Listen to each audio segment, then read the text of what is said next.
c'est de promouvoir l'expansion commerciale sous toutes ses formes et dans tous les secteurs d'activité, en mettant en relation les opérateurs économiques sénégalais et les opérateurs économiques du monde entier. Ouais. Mais moi, en tant que financier, moi je l'état financier de xool chiffre d'affaires laay xool. Ouais. Chiffre d'affaires CICES, qu'est-ce qui fait le chiffre d'affaires de CICES? ñu ne la FIDAC mooy def chiffre d'affaires benn yoon lay am ci at bi 50% haute du chiffre d'affaires c'est quoi? Location pavillon. ñu def ko ay dépôt ceeb. C'est pas la mission du CICES. man ne non lii moom il faut que mu dakk ma ñëw ne il faut diversifier revenir aux missions fondamentales. ba pare diversifier activité bi. moo tax ñu waraloon am activité yi fi doon am. amatu fi ñu andiwaat ko teg par exemple le salon de la santé. bi nga xam def nañ ko 2018 daanaka la géejoon a am. ñu andiwaat le salon de la santé avec le ministère de la santé. donc mu doon salon boo xam bu mucc ayib boo xam te def nañ ko pavillon yi fees na les gens en demandent encore. pare ci loolu am nañ salon bi ñuy def ëllëg ak le ministère de l'enseignement supérieur. sànq maa ngi koy wax ci sama définition mission CICES. promouvoir tous les secteurs d'activité.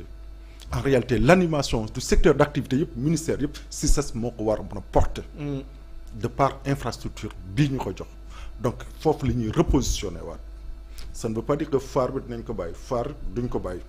la phare va continuer mais on va plus privilégier les salons spécialisés. pour les foires ñu am benn projet boo xamante ne ñu ngi ko duppee la foire des pôles régionaux. le poursuivre rek les référentiels bi dafa définir 8 pôles régionaux.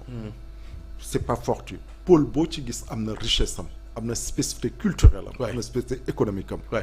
ñu ne dañuy ñëw déplacer fa foire bi pour jëmmal gox boobu lu mu am en tant que ci koom-koom ñu koy jëmmal. donc on est parti pour sortir de Dakar. pour les foires dem ci 8 pôles yëpp. pôle bu ci nekk ñu war fa mën a def foire. pour revenir au bilan de la FIDAC. le bilan organisé nañ FIDAC je veux dire en résumé on a battu tous les records. parce que bi ñu dalee organiser année yii passé yëpp on a battu tous les records en termes d'espace vendu l'année dernière je prends un exemple on était sur 17 000 mètres carrés cette année on était sur 19 000 mètres carrés. en termes d'entrée l'année dernière c'était 200 000 c'était pas même pas 200 000 mais loolu lañ def seen bilan cette année-ci on était plus de 225 000 entrées yoo xam ne ce sont des tickets vendus yu ñu dugal ñu gis bokkut ak ñi yor macaron bokkut ak ñeneen ñi bokkut ak ñeneen. en termes de chiffre d'affaires réalisé mon directeur financier il va faire 26 ans cette année ce qu'on a fait en termes de résultats bi mu fa nekkee ba léegi nee na mësut a gis résultat booy ni mel bi ñuy ñëw. on était déficitaire daaw moins 120 000 de pertes cette année-ci on a eu un résultat bénéficiaire. Donc, encore une fois on est sur la bonne voie duñ ko bàkkoo duñ ko ndamoo. dañuy continuer pour liggéey moo ñu fandi liggéeyal sénégalais moo ñu fandi. mais encore tout le personnel. booy liggéey ndool ñoom ñuy liggéey. ñooy sa njaboot. am na ñu fa daan liggéey nekkatuñ fa. kenn ci ñoom Badara Gadiaga la tudd. nga yëkkati ab plainte jëmale ko ci moom ngir lañ wax ni justice moo àtte woon ci mbirum faux usage de faux ca la mu woote woon ni am na ko amu ko boobu plainte moom fan la mujj. waaw naa nag yaa ngi génn sujet bi salon de l'orientation ba ñu fi andi woon mais puisque damay wax CICES wax si njaboot du ma ci mën a sori nag nga baal ma. waaw mais li may mënti wax rek du justice c'est la Cour des comptes qui a fait un rapport. Cour des comptes dafa ñëw def rapport sur des exercices c'était 2011 ba 2015. c'est ça mais Cour des comptes bu defee rapport ba pare day def lu ñuy tuppee recommandation. donc ci recommandation yooyu daam recommandation yoo xam da koy jagleel justice am recommandation yoo xam da koy jagleel le directeur général même du CICES mais justice il faut ouvrir une information judiciaire sur telle personne. mu ne directeur général porte plainte sur telle personne lii le Cour des comptes wax directeur général il y avait 30 recommandations moo amoon ci rapport boobu malheureusement man bi may ñëw les recommandations n'étaient pas suivies recommandations yooyu c'était un cas spécifique parmi tant d'autres cas. Oui. Dans la gestion, dans les finances, dans la trésorerie, dans les procédures yooyu yëpp aussi nekk da ci am recommandation. li ñuy réeree mbir mooy. Cour des comptes day def lu ñu duppee suivi des recommandations xam nga mën na koo def 2017. on toog ba 2020. oui délai de prescription. mu ñëwaat ci yow ne la recommandation yooyu ma la digaloon 2017 fan nga ci toll. nga tontu ko boo ko tontee ba pare day ñëwaat ak beneen rapport bu tudd rapport de suivi des recommandations donc audit boobu ñu defoon depuis 2017 ça se poursuit moo ngi poursuit ba 2023 bii le Cour des comptes bindaat CICES ne ko fan nga toll ci recommandation yi ma la digaloon. 2023 bii. kon da nga bëgg wax ni ñi doon théoriser. non xam nga yooyu prescription yooyu yëpp. au regard de information bi nga joxe day tombe. Encore une fois loolu andiwuma fi question. oui justice la oui xam naa mais je vais juste j'ai suivi beaucoup de gens. effectivement ñu ciy wax.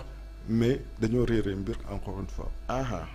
rapport bi yemul rek en 2017 bi ñu jógee 2017 en 2022 Cour des comptes dafa bindaat CICES ne ko fan nga toll ci recommandation yi. CICES tontu. mais lan. Cour des comptes jàngat recommandation yi ne ko sur les 30 seule une partie des recommandations ont été exécutées. Il reste plus que 54% des recommandations n'ont pas été exécutées. Cour des comptes bindaat ko mais que recommandation yi def ko. en 2023 gii. d'accord nga ñëw fekk loolu yëpp ci sa table ci. parce que comme je dis. boo parce hérité entreprise tu hérites de l'actif comme d'un passif. et man bugguma ëllëg Cour des comptes fekkaat ma fa. ne ma recommandation yi fan nga topp. man recommandation yi yëpp laay topp à la lettre. d'accord même dans la gestion parce que il était au feu de. des projecteurs ci jamono jooju. non je connais pas la personne. tey yéen gis ngeen ma je suis avare en bavardage. très rarement dans les plateaux et quand je pars sur les plateaux c'est parce que j'ai une activité bien définie. madame je pars sur l'activité ci ngay profité César gi cabaxal say questions yi xamoon naa ko di nga cabaxal sa question ma tontu la mais je suis très avare en bavardage je privilégie le travail toujours travailler encore travailler comme disait l'autre. bien sûr et les résultats ont suivi. te mu ngi ci kanamu yoon. mu ngi ci ñu bàyyi yoon incha allah. on aura retenu li nga wax nii. que ni Cour des comptes day def suivi de cas. su defee ay recommandations. su dee ni gis nañu exécuté wuñ ko day bindaat. mais fan ngeen ci toll. et que bind na en 2022. bindaat en 2023 pour que ñu mën a topp yëf yi. xëy na yow mii bañ ñu bindaat laa waral plainte bi. ñu ngi lay gërëm di la sant bu baax message bi ngay jeexalee la. waaw message bi may jeexalee. mooy encore une fois di leen wax ni pour salon bi am suba. ñoo ngi koy jagleel encore une fois ndaw bépp ndaw. dañ xam te yaa ngi waajal bac yaa ngi bëgg étude supérieure nga ñëw fa di wax ni l'entrée elle est libre elle est gratuite. bien sûr di wax ni encore une fois. pour ñuy jàng waaw l'entrée elle est libre pour tout le monde l'entrée elle est libre elle est gratuite donc ñoo ngi ci woo xale yëpp ñoo ngi ci woo parents yi surtout ñu ñëw gunge seen doom accompagner sur le choix des filières parce que c'est très important parce que xale yu bëri seen ëllëg yàqu na parce que ils ont fait un mauvais choix ils n'ont pas fait te Dakar dem dikk bi war a def partout Dakar dem dikk fii sur le territoire wala Dakar gi et sur le territoire national également dañ dem convoyer xale yi andi leen gratuitement également donc encore une fois di ci gërëm di sant ministère de l'enseignement supérieur nga xamante ni moo ci lëkkaloog CICES pour mën a def salon bi jagleel ko suñu ndaw yi. bien sûr docteur Abdourahmane Diouf. Ministre bi ko jiite. ñu koy ziar bu baax moom ak équipe bu muy liggéeyal en tout cas merci beaucoup. Justin Correa ça a été un réel plaisir.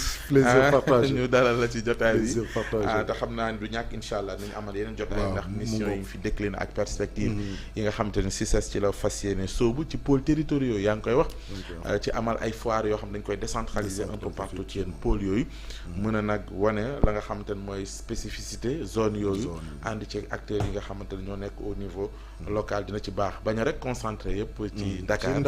bien que waaw mooy capitale bien il faut le reconnaître. ñu lay gërëm di la sant bu baax. ak équipe bi ngay liggéeyal ñoom aussi ñu ngi leen di